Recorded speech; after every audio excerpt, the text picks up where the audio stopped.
Hello bachcho, let's read the question. A cylinder of radius r and length L is placed in a uniform electric field E parallel to the cylinder axis. The total flux for the surface of cylinder is given by. तो हमें चार option दिए, यहाँ पे हमें समझना है जो की कॉन्सेप्ट हम यूज करने वाले हैं वो पहले समझ लेते हैं। तो की कॉन्सेप्ट यहाँ पे है हमारा total flux through a surface.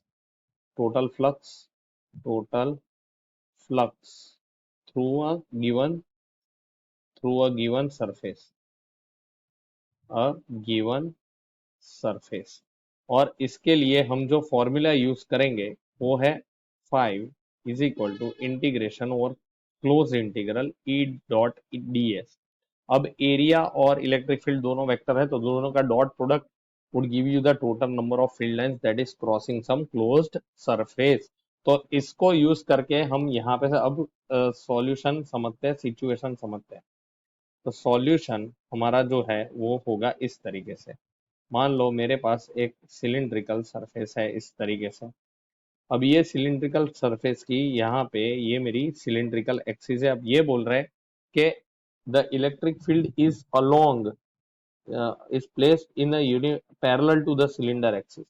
यहाँ पे आप देख सकते हो parallel to the cylinder axis का मतलब हुआ कि मेरी जो इलेक्ट्रिक फील्ड है वो ये सरफेस से इस डायरेक्शन में पास होती है।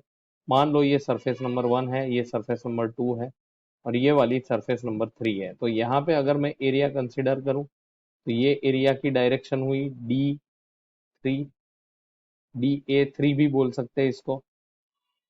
इसको फिर से लिखते हैं अच्छी तरह। It is again we can say it is DA3 और ये सरफेस 1 है तो ये इसकी डायरेक्शन होगी ये होगा DA1। तो इन दोनों के बीच में जो होगा एंगल वो होगा 0 डिग्री। इसके और इलेक्ट्रिक फील्ड के बीच में एंगल होगा 90 डिग्री। ठीक है, DA3 और E के बीच में आप देख सकते हो। और यहाँ पे जो तीसरी सरफेस है यहाँ पे ध्यान से देखना, इलेक्ट्रिक फील्ड की डायरेक्शन तो यही है लेकिन एरिया वेक्टर है उसकी डायरेक्शन उल्टी है। ये मेरा DA2 हुआ। ठीक है, ये दोनों ये 180 डिग्री पे होंगे इनका डिफरेंस मतलब।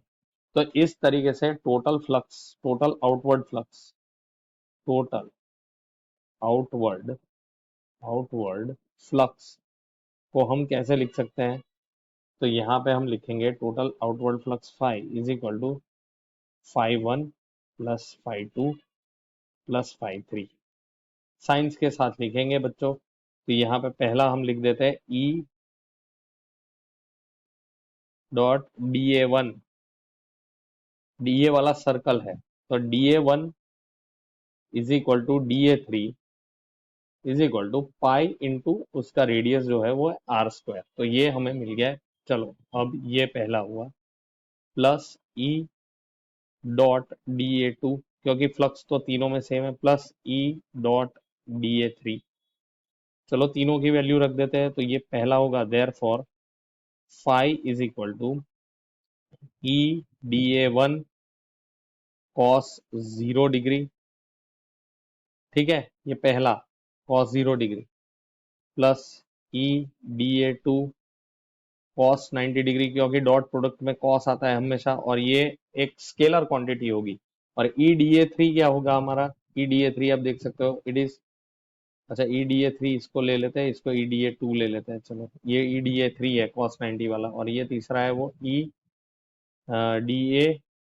ये DA3 होगा, ये DA2 कॉस 180 डिग्री होगा। It is 180 degree. तो अब हम फाइनली क्या लिख सकते हैं? यहाँ पे आप देख सकते हो finally we can write therefore total flux phi is equal to EDA1। ये E इंटू DA1 क्या होगा? पाई r²E प्लस, अब ये यहाँ पे cos 90 है तो 0 हो जाएगा और ये हो जाएगा माइनस पाई r²E। तो टोटल मेरा फ्लक्स कितना हो गया? 0। तो हमारा फाइनल आंसर होगा 0 फ्लक्स। तो यहाँ पे टोटल फ्लक्स कितना होगा? 0। तो फाइनल सॉल्यूशन हमारा होना चाहिए 0 बच्चों। Hope you understood. Thank you and best of.